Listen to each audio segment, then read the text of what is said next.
And a South Korean retail giant Lotte Mart has decided to call it quits and pull out of China. It's been forced to shut its stores there due to an unofficial boycott by China in protest against Seoul's deployment of THAAD. Korea's tourism industry is also reeling from a sharp drop in Chinese tourists to the country. Kim Ji-yeon reports.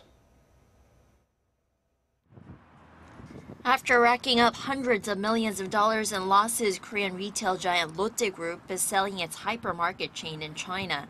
The decision follows the more than 6-month-long closure of about 80% of Lotte Mart stores in the country. Sales came to a halt as Chinese authorities imposed stricter safety and sanitary inspections on the stores, which was then followed by a nationwide boycott by consumers earlier this year.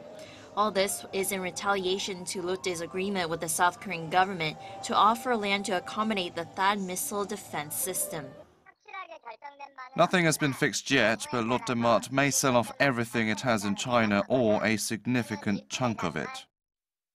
And it's not just Lotte Mart's fortunes that are spiraling down. A report released by the Hyundai Research Institute on Friday shows damages estimated at more than $72 billion annually and up to 400,000 job losses in the Korean tourism industry, as the number of Chinese tourists during the March to July period dropped by 40% compared to the same period last year.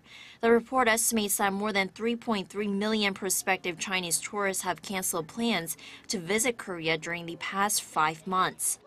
That means the usual spending by Chinese tourists in Korea, which amounted to an average of nearly $2,000 per person last year, has disappeared into thin air. Last year alone, Korea received 17.2 million Chinese tourists, some 46% of all foreign tourists visiting Korea.